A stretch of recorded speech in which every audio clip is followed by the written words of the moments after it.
کے لیے جمع ہونے اور امن پانے کی جگہ مقرر کیا اور حکم دیا کہ جس مقام پر ابراہیم کھڑے ہوتے تھے اس کو نماز کی جگہ بنا لو، اور ابراہیم اور اسماعیل کو حکم بھیجا کہ طواف کرنے والوں اور اعتکاف کرنے والوں اور رکوع کرنے والوں اور سجدہ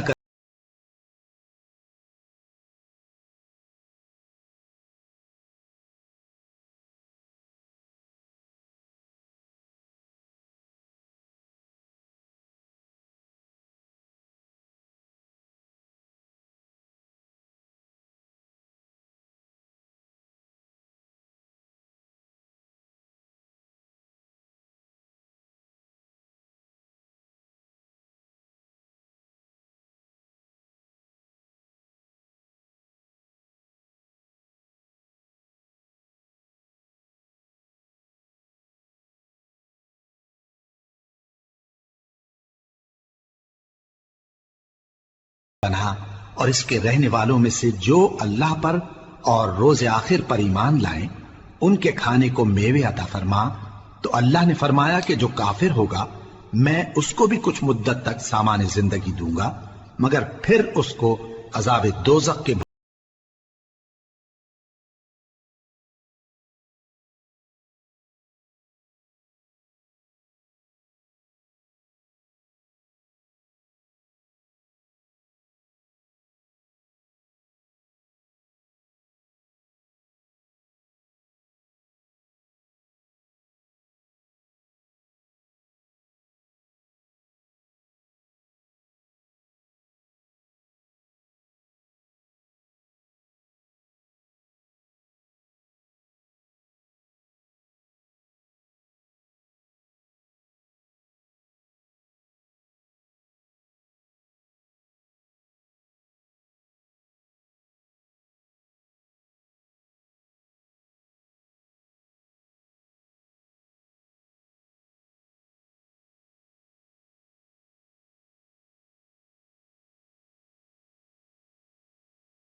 بنیادیں اونچی کر رہے تھے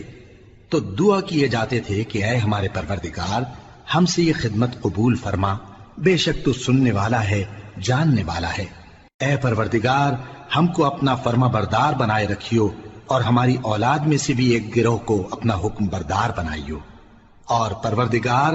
ہمیں ہمارے طریق عبادت بتا اور ہمارے حال پر رحم کے ساتھ توجہ فرما، بے شک تو ہی توجہ فرمانے والا ہے مہربان ہے۔ اے پروردگار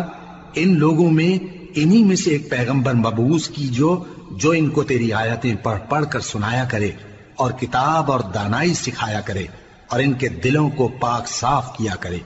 بے شک تو غالب ہے صاحب حکمت ہے۔